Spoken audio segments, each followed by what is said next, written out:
नमस्कार. आज आपण एका प्राचीन जातक कथेत जाणार आहोत. एक अशी गोष्ट जी आपल्याला सत्ता, शहाणपण आणि मत्सर याबद्दल खूप काही शिकवून जाते. चला सुरू करूया. एखाद्या जादुई हत्तीला मारणं शक्य आहे का? आणि कसं? हा प्रश्नच आपल्या आजच्या कथेचा मूळ आधार आहे.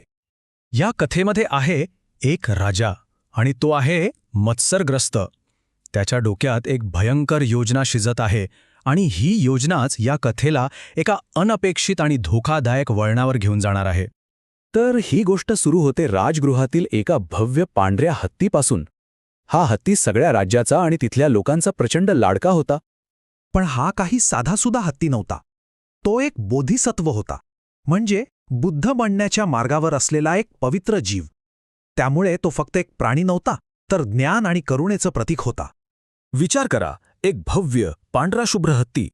तो मगध राजाचा राजहत्ती होता. उत्सवाच्या दिवशी जेव्हा त्याची मिरवणूक निघायची तेव्हा लोक त्याच्या डौलदार चालीचं आणि सुंदर रूपाचं कौतुक करायचे. इतकंच काय, तर तो चक्रवर्ती सम्राटासाठीच योग्य आहे असंही म्हटलं जायचं. पण कधीकधी हीच प्रशंसा, हेच प्रेम मोठ्या संघर्षाचं कारण ठरतं. आणि इथेच सगळं काही बदलतं. लोकांची ही वाहवा ऐकून राजाच्या मनात मत्सराची आग भडकते आणि तो त्या निष्पाप हत्तीला एका उंच कड्यावरून फेकून मारण्याचा निश्चय करतो. आपला खरा हेतू लपवण्यासाठी राजा वेपुल्ल पर्वतावर एका परीक्षेचं आयोजन करतो. वरवर पाहता ही एक परीक्षा होती, पण आतून एक जीवघेणा कट रचला जात होता. आणि मग राजा आणि माहूत यांच्यात एक संवाद होतो. राजा म्हणतो, अरे याला तर नीट प्रशिक्षण दिलेलंच नाहीये. यावर माहूत बचाव करतो, नाही महाराज, याला उत्तम प्रशिक्षण दिलं आहे.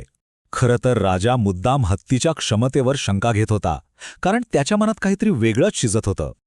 आता कल्पना करा, 1000 फूट उंच कडा, खाली खोल दरी, आणि राजाचा पहिला हुकूम येतो, 3 पायांवर उभा रहा. राजा एवढ्यावरच थांबत नाही. तो पुढचा, त्याहूनही कठीण आदेश देतो, 2 पायांवर उभा रहा. आता हत्ती आणि माहूत दोघांच्याही जीवाची परीक्षा होती. आणि कमाल म्हणजे त्या हत्तीने तिसरा हुकूमही अगदी सहज पूर्ण केला. त्याचं संतुलन अविश्वसनीय होतं. तो शांतपणे एका पायावर त्या कड्याच्या टोकावर उभा राहिला. आणि शेवटी राजाच्या मनातलं विष ओठावर आलंच.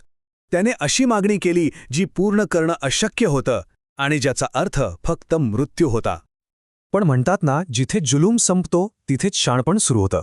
आता वेळ होती एका चमत्काराची, जो कथेचं अख्खं चित्रच पालटणार होतं. आता माहुताच्या लक्षात आलं की राजाचा इरादा नेक नाही, त्याला हत्तीला मारायचं आहे. मग त्याने काय केलं?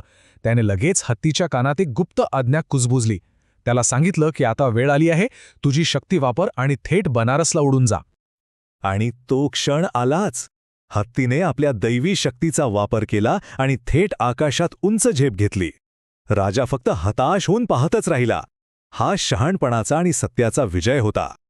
आकाशात उडता उडता माहुताने त्या मत्सरग्रस्त राजाला एक महत्त्वाचा धडा शिकवला. तो म्हणाला, उच्च पद हे मूर्खांसाठी दुःखाचं कारण बनतं, कारण तो स्वतःचा आणि इतरांचाही शत्रू ठरतो. तर बघा, एका राजाने आपलं सगळं गमावलं, तर दुसऱ्याला अनपेक्षितपणे खूप काही मिळालं. आता पाहूया त्या मत्सरग्रस्त राजाचं पुढे काय झालं आणि बनारसमध्ये या हत्तीचं स्वागत कसं झालं. बनारसच्या शहाण्या राजाने फक्त त्यांचं स्वागतच नाही केलं, तर आपली उदारता दाखवली. त्याने आपलं राज्य 3 समान भागांत वाटून टाकलं. एक स्वतःसाठी, एक त्या माहुतासाठी आणि एक त्या अद्भुत हत्तीसाठी. आणि या उदारतेचं फळ काय मिळालं? तर बनारसच्या राजाची कीर्ती इतकी वाढली की तो संपूर्ण भारताचा एकमेव सार्वभौम सम्राट बनला. यातून एकच गोष्ट सिद्ध होते, मत्सर तुम्हाला विनाशाकडे नेतो, तर उदारता समृद्धीकडे. पण ही कथा इथेच संपत नाही बरे का. या कथेचा एक खूप खोल अर्थ आहे, जो थेट भगवान बुद्धांच्या जीवनाशी जोडलेला आहे. ही फक्त एक गोष्ट नव्हती. खुद बुद्धाने ही कथा आपला चुलत भाऊ देवदत्त याच्या मत्सरी स्वभावाचं वर्णन करण्यासाठी सांगितली होती. देवदत्त बुद्धांच्या प्रसिद्धीमुळे जळत होता. तर मग या कथेतील पात्र कोण होती? बघा, तो मत्सरग्रस्त राजा होता देवदत्त. बनारसचा जो शहाणा राजा होता तो होता सारीपुत्त. तो हुशार माहूत म्हणजे आनंद. आणि तो अद्भुत उडणारा हत्ती, ते होते स्वतः बुद्ध. शेवटी प्रश्न उरतोच की मत्सराची किंमत काय असते.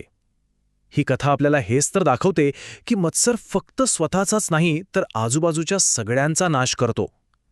विचार करण्यासारखी गोष्ट आहे, नाही का?